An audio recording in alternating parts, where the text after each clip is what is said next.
What's happening? No. Several months later. What is happening? No, we just got here. No, not again. Venom's trip into the MCU was stupid and disappointing. I can't believe he bounced from post-credit scene to post-credit scene and left without as much as seeing a Peter Parker from a distance. It seems like a lot of setup just to get the black suit over to the MCU, when it would be perfectly acceptable for Peter to discover it the same way we used to. You know, because it's a multiverse. No one expected Norman Osborn to drop off some Goblin formula to MCU Norman, did they? In my mind, it would seem like a massive cop-out if he simply returns home in the threequel. So what if he does get home the long way round? Venom 2, aka Venom Let There Be Carnage, saw him face, let me see here. Carnage, and they killed him off in just one appearance. That's a bit sad considering Carnage is Venom's #1 big bad, and even with multiverse rules it would seem a bit redundant for Tom Hardy to face yet another Woody Harrelson. So if everyone is getting a taste of the multiverse in this next phase, why not make the antagonist of Venom 3 the guy that was meant to get the lead in the spin-off when it first got developed in 2007? Never wound what you can't kill. That's right, bring back Topher Grace's Venom as the ultimate Weasley little shit antagonist to Tom Hardy's anti-hero Eddie Brock in a multiversal showdown. Oh, you'd like that, wouldn't you? The movie starts with the final battle of Let There Be Carnage, and it plays out identically to that movie, until we witness Cletus Cassidy murder Hardy's Brock in cold blood. After mercilessly dispatching Venom, Carnage is staggered to find another Venom emerging out of thin air. He peels his face back to reveal Topher Grace in a similar but bulkier and more distorted look akin to his 2007 appearance. Why does he look different? We get our answer when Grace effortlessly kills Big Bad Carnage and absorbs his symbiote, taking on flashes of red colouring and becoming even more potent and powerful. We realise this is a similar but ultimately different Earth to the one we saw in the canon Let There Be Carnage ending, and much like Morlun in the original Spider-Verse comic, Topher Grace's Brock is going through the multiverse killing variants of the same man, plus any other symbiote that gets in the way. Topher Grace's Venom knew Peter Parker's identity, so it stands to reason that he escaped his death in Spider-Man 3 and was sent to a different reality like the other No Way Home villains. This Venom was indeed meant to travel to the MCU, but after just facing defeat at the hands of Spider-Man and having multiversal symbiote knowledge the other No Way Home villains didn't, an ability established in the previous movie, 80 billion light years of hive knowledge across universes. Topher Brock is able to fight the urge to end up there and is instead thrown across the multiverse from the spell, which leads us to Tom Hardy's Venom dropping into... Maybe I should go to New York and speak to this, Spider-Man. The Amazing Spider-Man universe. Here the core dynamic is established, that of Andrew Garfield's Spider-Man trying to ascertain who this strange visitor is and whether or not he's a threat.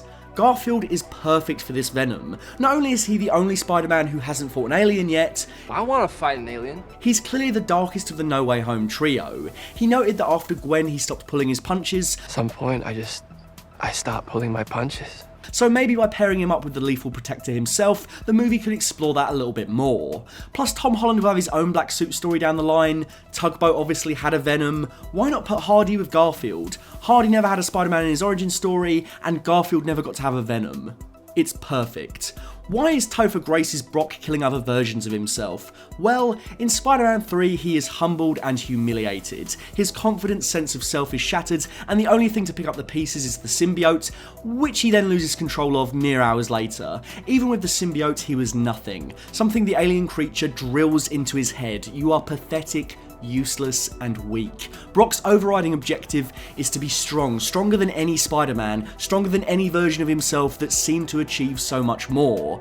He's essentially killing the other Brocks so that he can build armour around himself and satisfy his own emotional instability. When he's the only Brock left, finally, he'll be the most worthy version of himself, the only worthy version of himself. Finally, he'll be whole. Why mash Venom with Venom? Well, villain movies are never villain movies. My #1 problem with everything from Venom to Morbius is that to make the villain the protagonist, they have to neuter them into being essentially good guys. Black Adam was a straight up superhero, Kraven is going to be an animal lover? What? You mean the villain who's a big game hunter and routinely wears animal fur? Maybe you should just I don't know, stop making villain movies unless you're going to commit to the villainy. Protagonists don't have to be good or even likeable for them to be compelling. Finally, there's a Venom in the titular Solo series who is truly an evil, unsalvageable bastard. He's a creep and a fraud in Spider-Man 3 with virtually no redeeming qualities, so when you juxtapose him with the relatively heroic Tom Hardy Venom, it's a good chance to play up just how awful this version of Venom can be. He crosses the lines our Solo series Venom never would.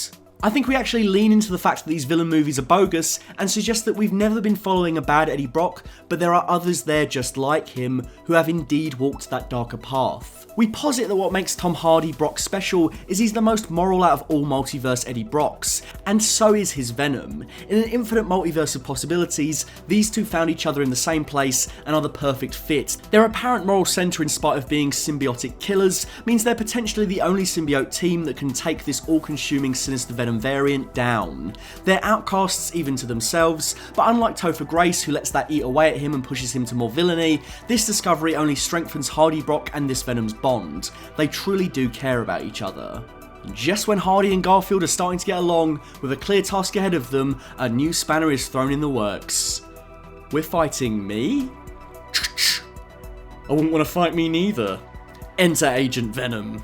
Okay, if it went like that, it would be super hokey, but it would be hilarious if he dropped that line somewhere in the movie. Come on, it's on a plate. I wouldn't want to fight me neither. Anyway, rather than Tugboat coming over, as goated as he is, I think it would be more unexpected and more awesome to see Joe Manganiello reprise his role as an older Flash Thompson in his Agent Venom guise. He was a great Flash, it makes sense that the symbiote would survive in some tiny form and find a new host in Peter Parker's old bully after Spider-Man 3, and he would be vastly different in appearance and spectacle to the other Venoms. I'd like to see Agent Venom go full John Wick. I also think it would be a meta payoff for Joe getting booted off Deathstroke, a relatively similar militaristic assassin type character.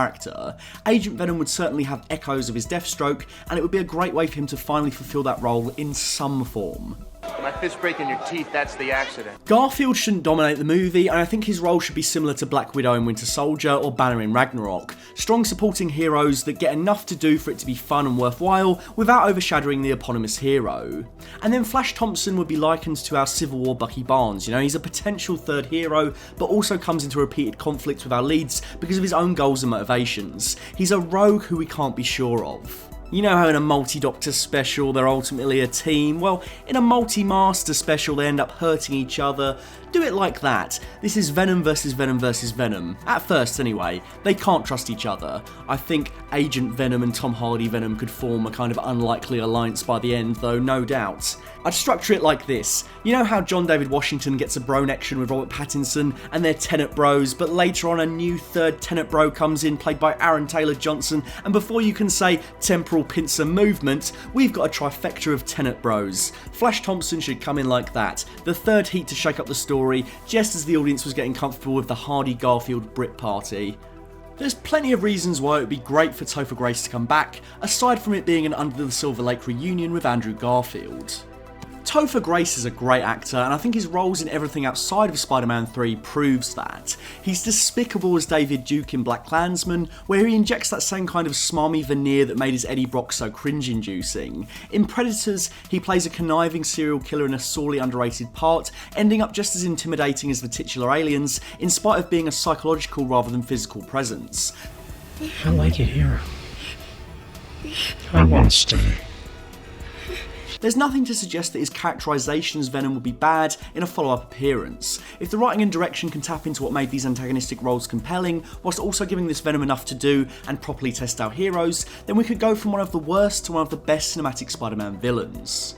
I could also see people making the argument that he's pretty weak in Spider-Man 3. We've seen the Tom Hardy Venom pull off way more powerful feats, but I think his relatively low power level to start with could totally play into that. I think having a villain like that makes them hungrier, more conniving, and ultimately more evil. Like, you know how George Lucas wanted Darth Maul to be the big bad of the sequel trilogy, even though he's just an apprentice in the very first movie to the first 6 films' big bad? We like a villain that becomes more evil and more powerful as he rises up to the A-list. If he's travelling the multiverse multiverse killing Venoms and taking their power, then I could totally buy him being this god tier Venom by the end. And remember, he almost killed Tobey Maguire, who as we all know is the strongest Spider.